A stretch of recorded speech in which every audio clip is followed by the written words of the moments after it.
आता होत आले यापुढे ते ना कधी होणे. आता होत आले यापुढे ते ना कधी होणे. आता तरी मिळून सर्व बोला. आता तरी मिळून सर्व बोला. ना ऐसे ना पुन्हा होणे. हताशा होत आले यापुढे ते ना कधी होणे.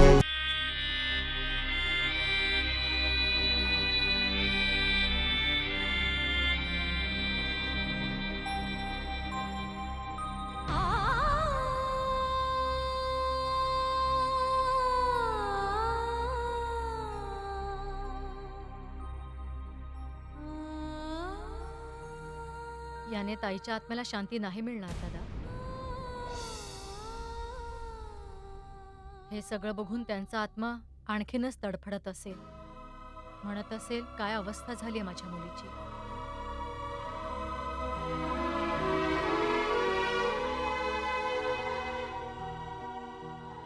का तडफडू नये तिच्या आत्म्याने. सगळं काही अर्धवटच सोडून गेली. मग कसा शांत होईल आत्मा. तुम्ही त्यांनाच दोष देताय दादा, स्वतःला नाही.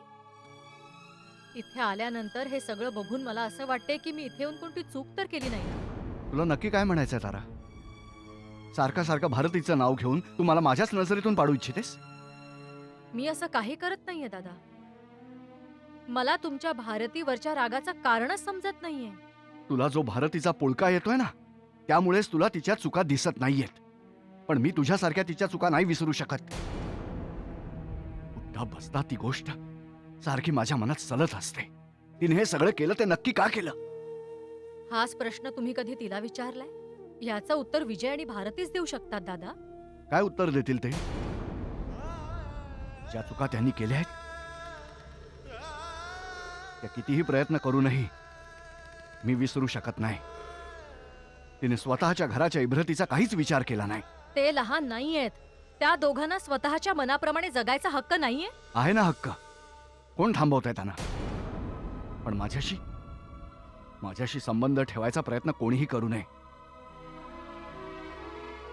दादा, तुम्ही विनाकारण ह्या सगळ्याचा बाऊ करताय. मुलांच्या आनंदासाठी आईवडील काय काय म्हणून सहन करत नाहीत हो दादा. मुलांची काही कर्तव्य बांधिलकी नसते का. त्यांनी हवी तशी आई वडिलांची इब्रत चव्हाट्यावरती आणायची असते. दादा, आता मी तुम्हाला कसं समजावू. तुमच्यासाठी तुमची इब्रत मोठी आहे, मुलगी काहीच नाही. माफ करा दादा, पण जर तुमच्या हट्टामुळे उद्या भारतीचं काही बरं वाईट झालं ना, तर तुम्ही स्वतःला कधीच माफ करू शकणार नाही. माझा हट्ट, माझा निर्णय मी घेतलाय. तिचं आणखी काय वाईट होणार आहे. दादा, तुमच्या अजूनही लक्षात येत नाहीये. तुम्ही तिला फक्त माफ न केल्यामुळे भारती आणि विजयचं आयुष्य नरकासमान झालंय. मी नाराज आहे याचा अर्थ असा नाही की त्यांनी दुःखी राहावं. ते ह्या मार्गावर त्यांच्या इच्छेने गेले. मग ह्या सगळ्यात माझा प्रश्न येतोच कुठे. दादा, तुम्ही माझी परीक्षा घेताय की स्वतःची परीक्षा घेताय. मुलीला जर तिच्या वडिलांचा आशीर्वाद नाही मिळाला तर आयुष्याची नवी सुरुवात करताना तिला सुख कसं लाभेल. आणि ह्यामुळेच त्या दोघांच्या मध्ये. काय झालं तारा. तू थांबलीस का. जाऊ द्या दादा. जेव्हा ते दोघं समोर आले तेव्हा तर तुम्हाला त्यांची दया नाही आली. आता माझ्या समजावण्याने असा काय फरक पडणार आहे. तुला नक्की काय म्हणायचंय. मी म्हणते म्हणून तुम्ही काहीही करू नका दादा. तसंही काही दिवसात विजय आणि भारतीमध्ये नातच राहणार नाही. तारा, हे काय बोलतेस तू. मी बरोबरच बोलते दादा. नवरा बायकोचं नातं कधी असं असतं का? काय झालंय तारा? तू माझ्यापासून काही लपवतेस? अगं सांग ना, काय झालंय? दादा, विजय आणि भारती नवरा बायको असून सुद्धा नवरा बायको सारखे नाही राहत. लोकांना वाटतं की ते नवरा बायको आहेत, पण त्या दोघांमध्ये आजवर नवरा बायकोचं नातंच बनू शकलं नाही. हे सगळं सांगून तू माझ्या मनावर आणखीच भार टाकलायस. पापाचा भार. दादा, तुम्ही एका मुलीने तिच्या वडिलांसाठी केलेला त्याग बघितला. ही इतकी सोपी गोष्ट नाहीये. आता तुम्हीच ठरवा की तुम्ही काय केलं पाहिजे. तुम्हाला त्यांचा आनंद मोठा आहे की स्वतःचा?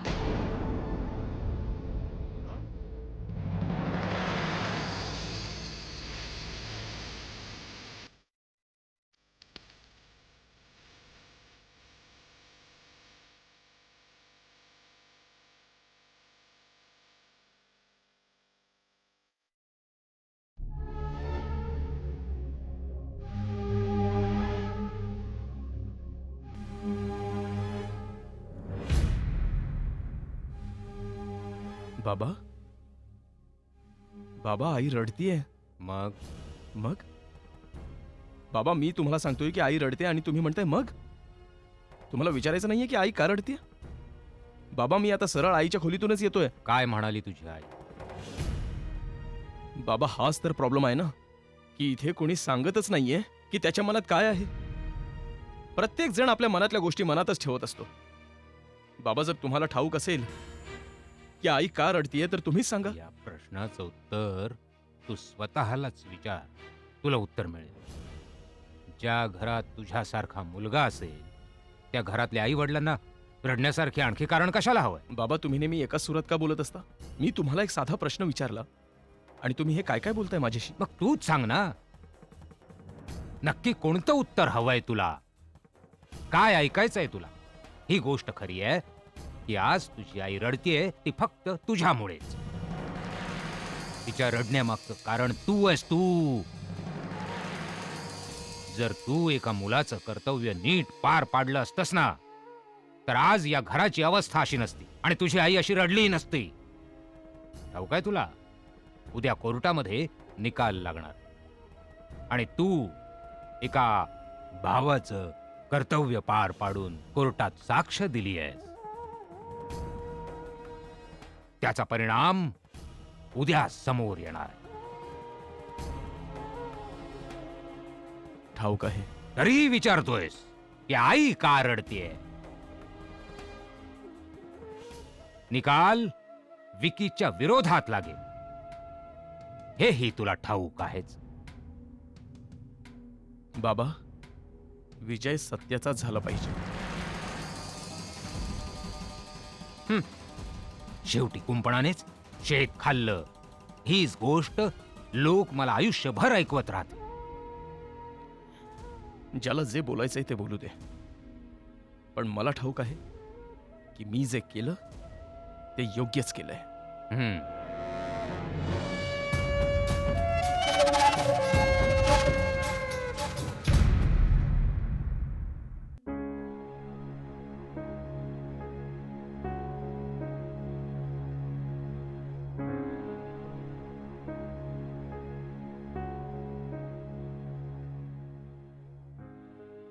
हॅलो, मी बोलतोय. ते बॅनरचं काम झालं का? आजच झालं पाहिजे हा. हो, आणि जो काही खर्च होईल तो कर, मी देऊन टाकतो. ठेवतो मी.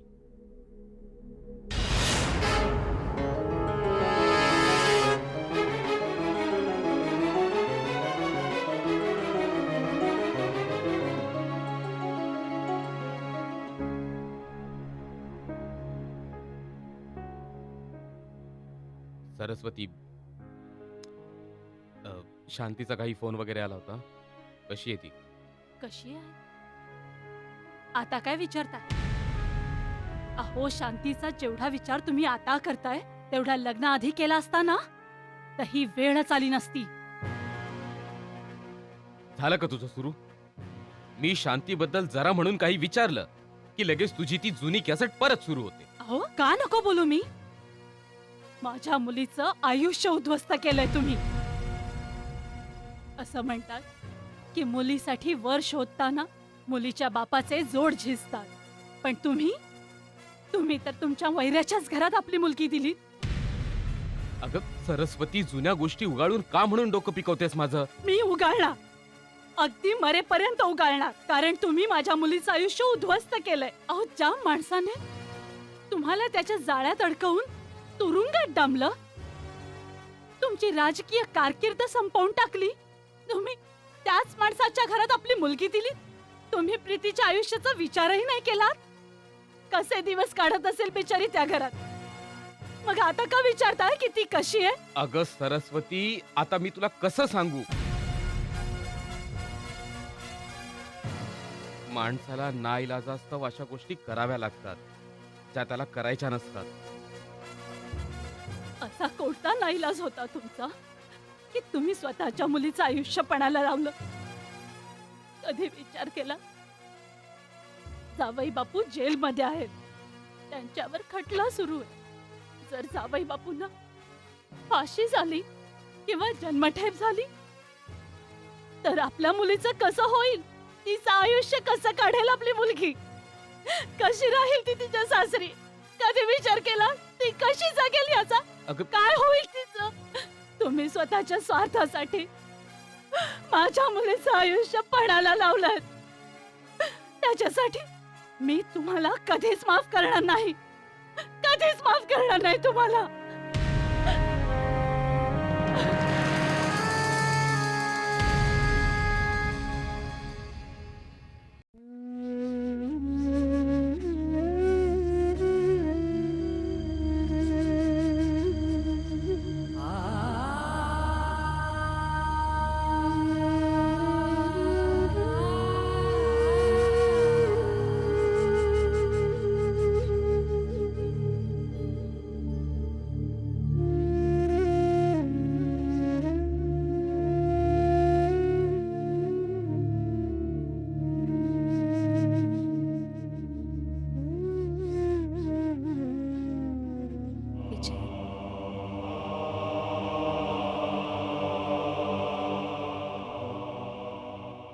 मला आता असं वाटतंय की रामायणात लक्ष्मणाने मेघनादाला मारून सुलोचनावर अन्याय केला होता.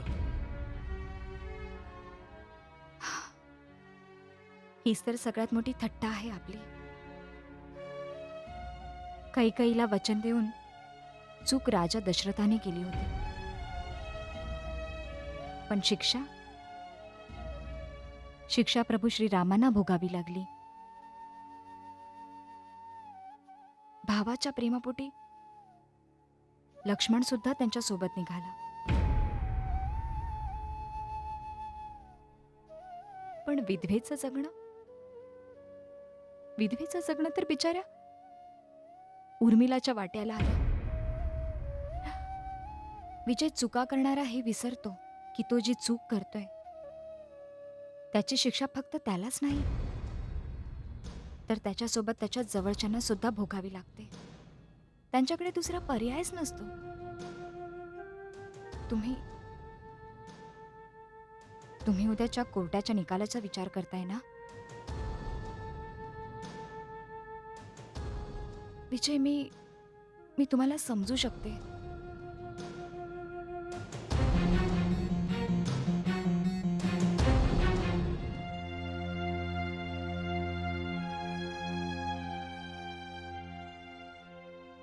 भारती, कधी कधी माणूस आयुष्यात किती दुबळा होऊन जातो ना. मला हे माहीत असूनही की मी जे केलं ते योग्यच होतं.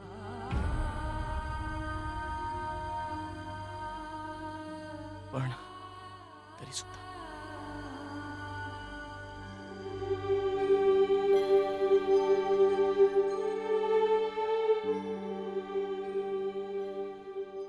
कारण तुमचं मन स्वच्छ आहे आणि मला या गोष्टीचा अभिमान आहे की मी तुमच्यासारख्या चांगल्या माणसाची बायको आहे. कारण तुम्ही जे केलं ते जगातली एखाद-दोन माणसंच करू शकतात. स्वतःच्या सख्ख्या भावाच्या विरोधात कोर्टात साक्ष देणं,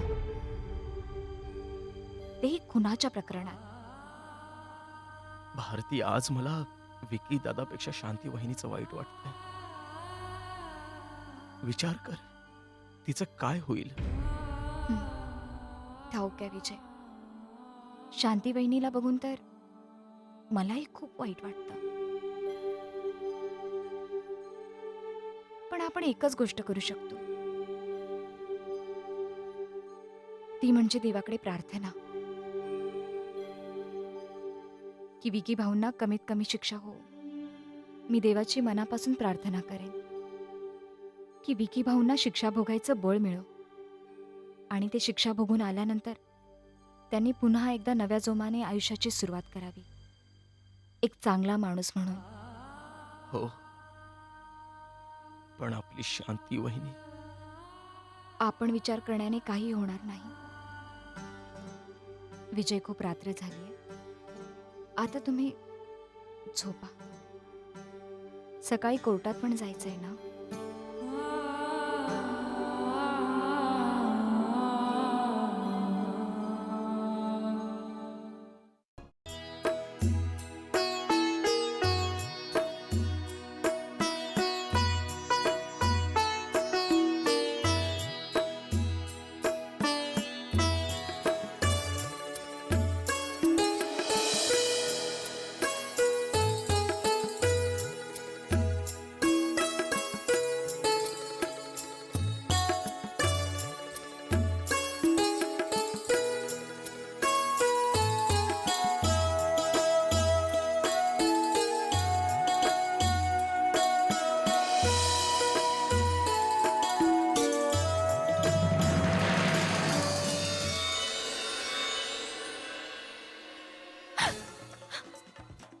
अगं, हे काय करतेस ज्योती? अगं, तुला ठाऊक नाहीये का की सुवासिनीच्या बांगड्या अशा प्रकारे फोडणं किती मोठं अपशकुन आहे? खूप अशुभ असतं, खूप अशुभ. काय शुभ आणि काय अशुभ ताई, सगळं उद्ध्वस्त झालंय, सगळं काही संपलंय. तुझ्या भाग्याने साथ सोडली, तुझं आयुष्य संपलंय. तुझ्या लेखी आता ना या बांगड्यांना काही किंमत राहिलीये, ना मंगळसूत्राला, नाही, आणि ना ह्या कुंकवाला. अगं ज्योती, हे काय बडबडतेस तू? मला काही कळत नाहीये. तू शुद्धीवर आहेस ना? मी शुद्धीवर आहे, आता तू शुद्धीवर ये. कारण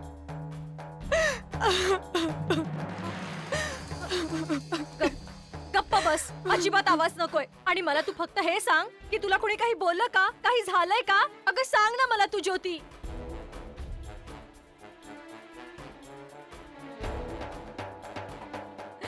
शेवटी तेच झालं जे तुझ्या सासरच्यांना हवं होतं. तुझ्या विजय भाऊंना जे हवं होतं तेच झालं.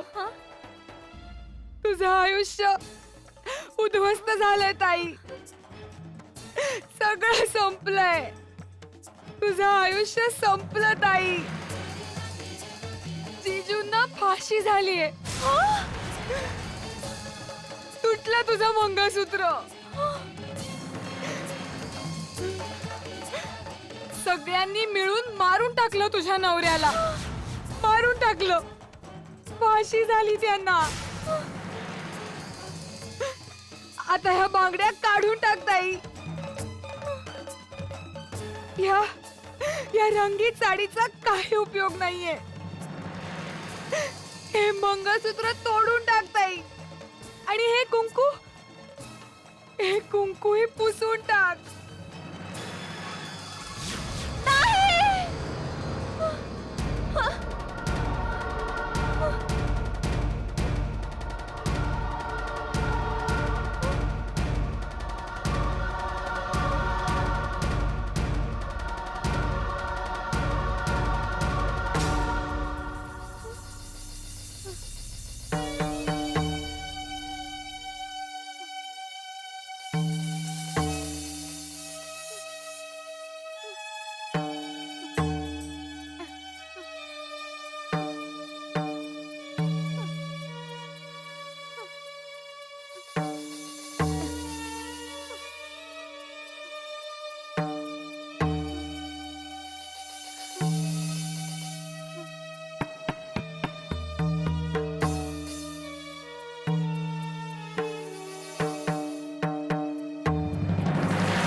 आता होत आले या पुढे ते ना कधी हो